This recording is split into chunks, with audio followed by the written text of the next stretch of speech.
players like CMC on my team, I can't lose. This is a safe place for tough love. Digging into the data. 3 pancakes. Hold the syrup. Who's gonna win? I am. Oh!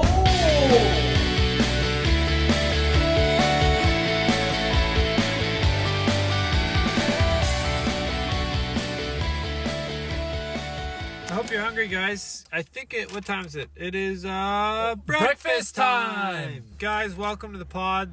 This is a week 3 summary. As we dive into week 4, let's look back and see how things went down, how things shook out, and get ourselves psyched up for another week of fantasy football. Before we get into the recaps, we do have a few league notes we want to say. First, we want to thank Jeff Caterberg for changing his name. Now, everybody's names are as they were assigned, and that makes me happy. I'm sure that makes you happy, Jer. So happy. I like to see people fall in line. Yeah, that's great. I think we have to call it out because it's the first real trade of the year. Some people might dispute that this isn't the first trade, but it's the first permanent trade between the Shoe-In and the Rook. That happened this past week. The Rook gave away Brock Bowers to the Shoe-In for Tucker Kraft, and Emeka Egbuka. A pretty spicy trade, and I think these next few weeks it's going to be telling to see who came out on top. But I love to see that kind of movement, that kind of action in this league, and I hope to see more of it. I just want to echo what you're saying. For Phillip, this took a lot of courage. Mm-hmm. You know, I think the fake trade sort of, wet his whistle a little bit and gave him what he needed to be able to pull off a real trade like this. He had a little taste of blood, and he needed a little bit more. Yeah. Last note, guys, I just want to say I've got a big special teaser announcement at the end of the episode. So this is probably maybe one of the biggest things we've ever done that we're going to do. But I can't say too much right now. You're going to have to stay tuned for the end of the episode. Quite a teaser there, Jeff. Yeah. We're going to dive right into the match of the week, which was yours truly, the host versus the Shoe-In. I think this was two Titans colliding, and I said I was going to win the match, and I do what I say. I won the match. I think we saw some very telling things, namely, defense wins championships. You've all heard it, and now I've shown you, if you're not going to prioritize a solid defensive core, you're not going to win weeks. And for me, I knew right out of the gate I needed Denver on my team. I prioritized that, and now it's paying dividends for me. 35 points. Vikings. Vikings? Vikings. Yeah. I knew the Vikings were the defense that I needed. They are the ones. I kind of had a bit of an inside scoop there because their defensive coordinator used to be the Miami Dolphins head coach. He's very blitz heavy. I know some of the personnel there quite well. So it's starting to pay off for me. Yeah. And it's unfortunate that I had to crush the Shoe-In, but I will do what it takes to be number one in this league and to be a true league daddy. And you know what, Jared? I think I would expect a lot of people, especially the Shoe-In, to be a little pissy that it was the defense that got so many points. But just you kind of sharing your information there, your insider knowledge, just goes to show if you don't know shit about fantasy football, then what are you doing in this league? All right? Get with it. For Braden, I think I got to give him kudos for sending out quite an offer. He's getting a reputation for someone who... A trade offer? Is that what you said? What?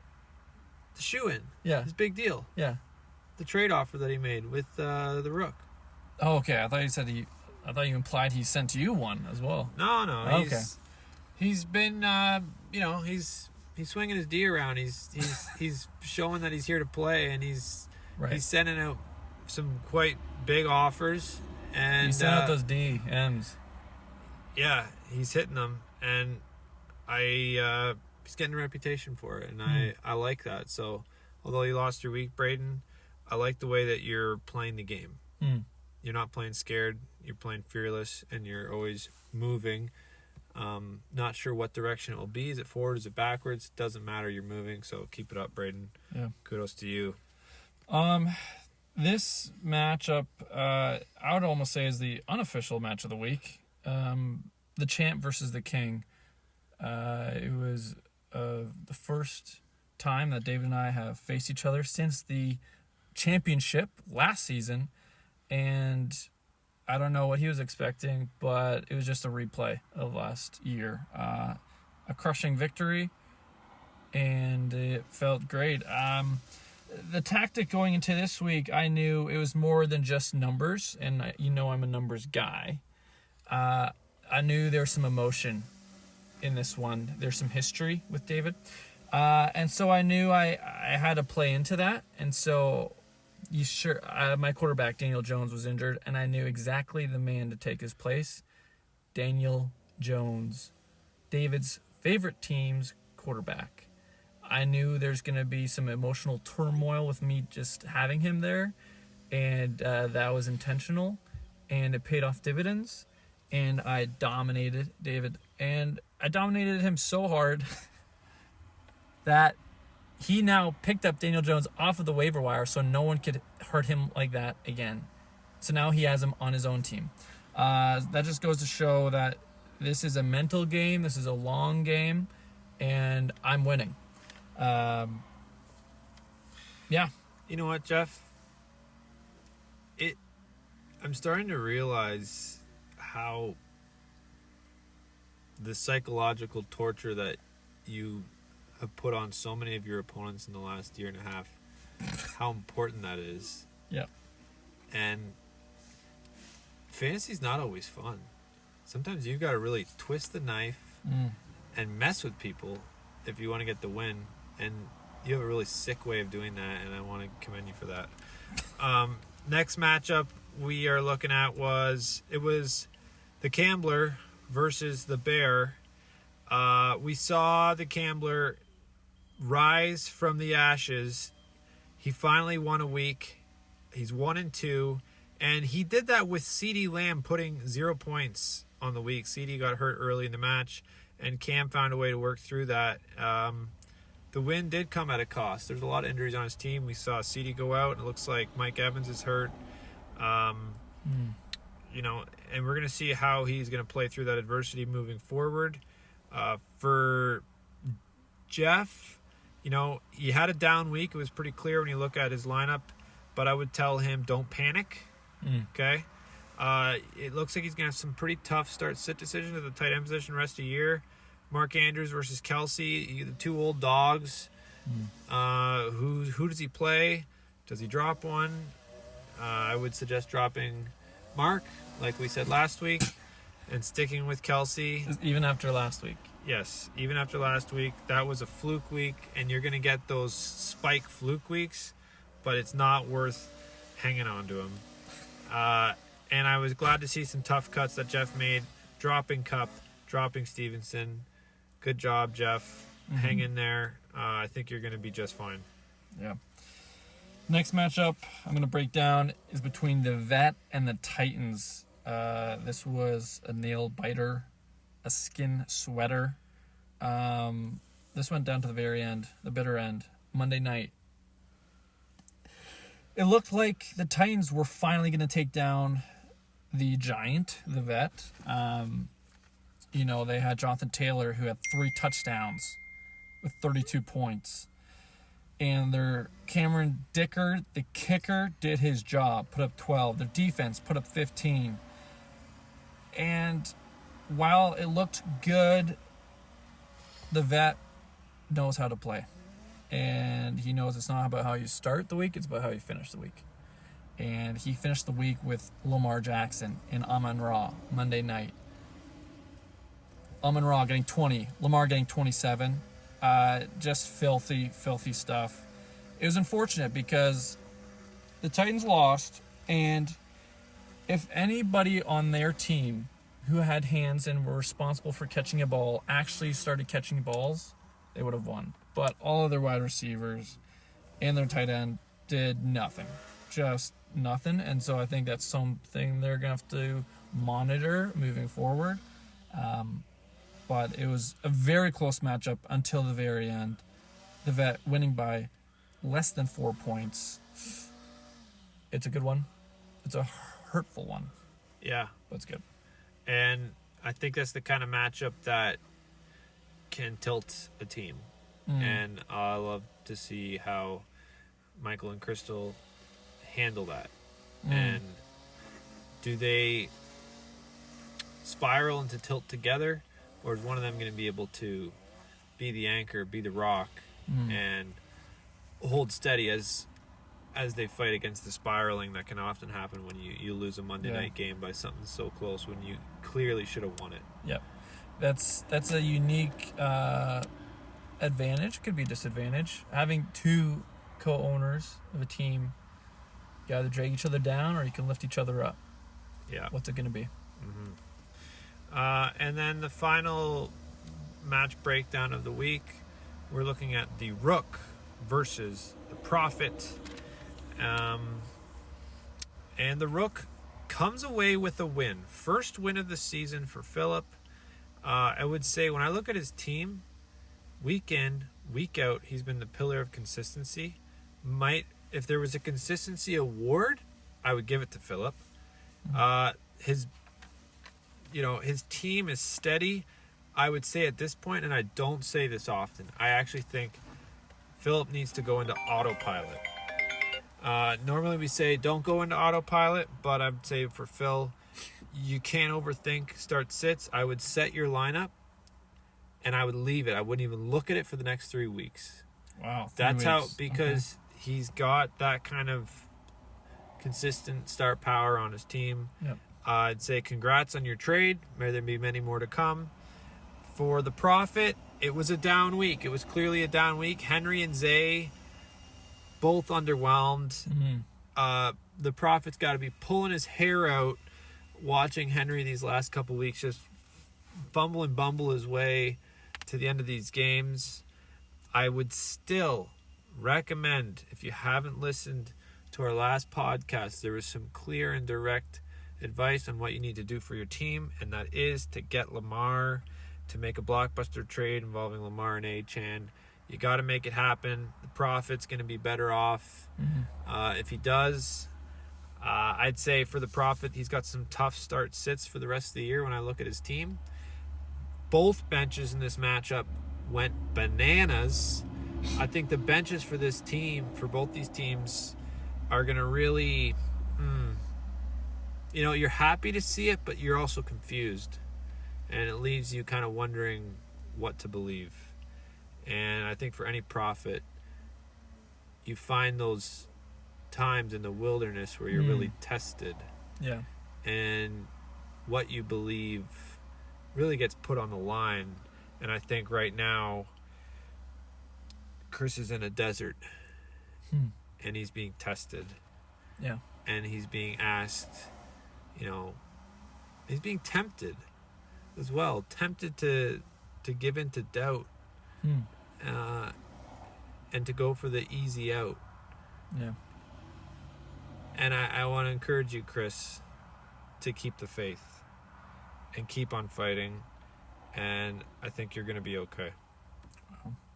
Well, that was the last week's matches breakdown. But we've got a mo for this upcoming week. It's a match between two brothers. No, not between Philip and David, but between two other brothers. Myself, the champ, and Jeremy, the host. It's one that's really going to show not only each other, but the rest of the league who knows their stuff. And I think it's going to be a battle of wits. There's going to be a lot of maneuvering, posturing. But it's going to be lethal, I think. Yeah. I think this is a time where I'm going to start pulling out a couple, I got a couple tricks up my sleeve, things that I haven't shared with you before, Jeff. Really? Things you wouldn't really even grasp, and I'm going to have to pull those out of my sleeve to win this week. And I said it before, I'll say it again. Look at me, Jeff. Look at me. I'm looking at you. I will beat you. No, you won't. I will beat you. With CMC on my team, I can't lose, all right? That's played every week in this podcast. I can't lose. This is just a little insight into last week's matchup with me and David again. CMC got 24 points.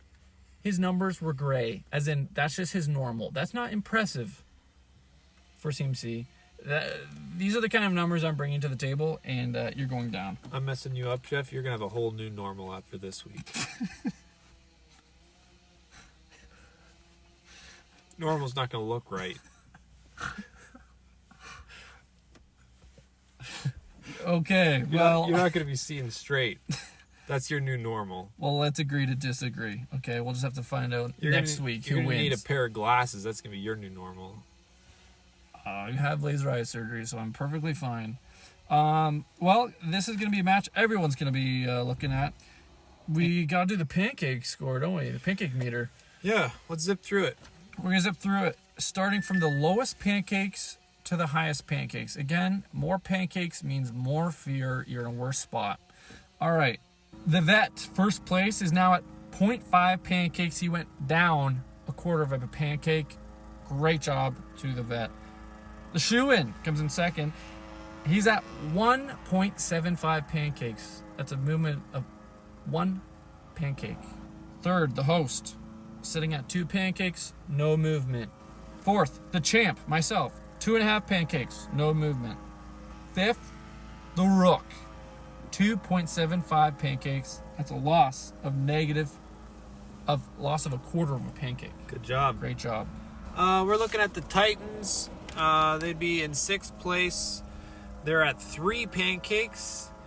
They are down a full pancake. And that's the biggest down movement of anyone. So kudos to them. Number 7 is the King at 3.25 pancakes. That is an increase of 0.75 pancakes. You are moving in the wrong direction. Number 8 is the Bear at 3.75 pancakes. This is an increase in 1.25 pancakes. That's the highest increase of the week. I am sorry, Jeff. The facts are the facts. Number 9, the Prophet at 4 pancakes. An increase of 1 pancake. He's going to need those out in the wilderness. He's getting hungry, and he's ripping through. So now he's at 4 pancakes. And number 10, the Gambler with the highest pancake score still. 4.5 pancakes, but you are trending in the right direction. That is half a pancake less than last week. And we are looking at, overall, I'd say, everything's tightening up. We're seeing the vet with a clear, strong lead, but everywhere else, it's tightening up. Yep. And it's exciting. There's possibility, but also fear. Everyone Generally is moving up. Generally in pancakes, because everyone's feeling that. The bigger the middle of the pack is, the scarier it becomes, because you might be in 2nd or 3rd, but you could be in 8th or 9th quickly. There are a few people that we want to talk a little bit more about with their pancake score.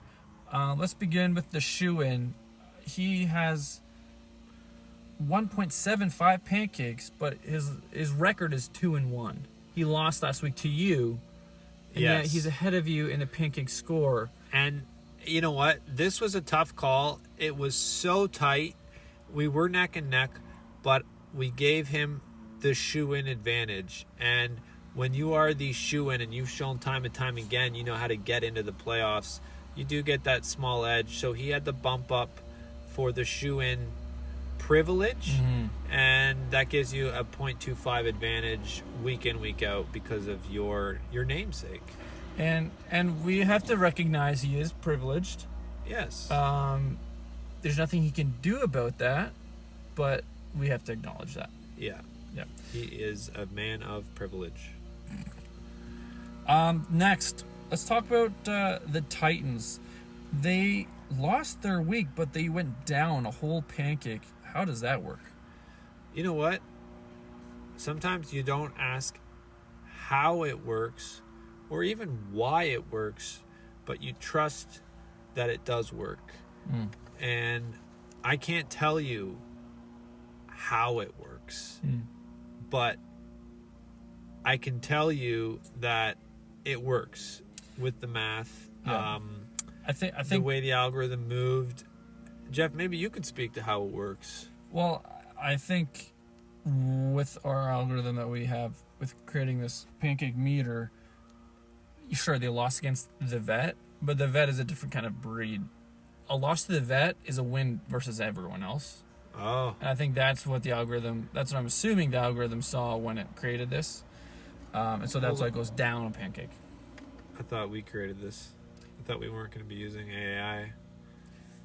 Jeff, tell me you did your research. I did research, and I have tools to help me do the research, and that's as much as I'll say about that.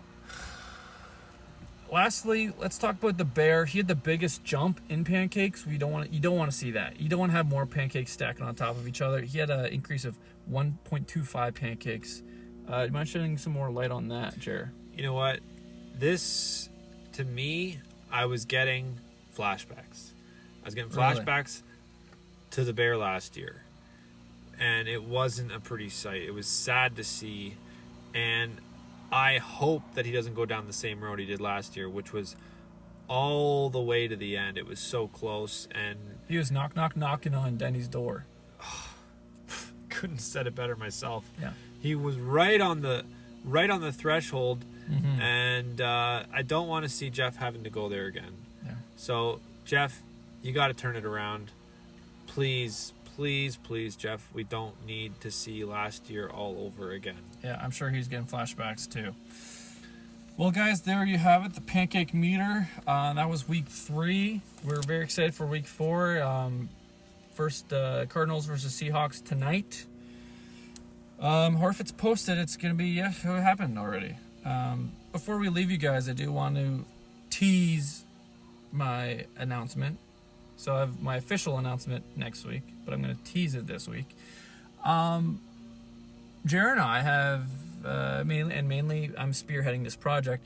We're creating other tools, other ways for you to get an advantage in your league. Not just this league, but in other leagues. It's insider knowledge, tools, research at your fingertips. And it's going to be made available to you. I'm hoping as early as next week. It's going to be an exciting thing, and I cannot wait for you guys to hear more about it next week. I love that teaser, Jeff. And I'm excited to hear more about it next week. Mm-hmm. All right, guys. Well, that was it for the Pancake Huddle podcast. We appreciate your listening, and we hope to hear more from you guys. Yep. Stay hungry.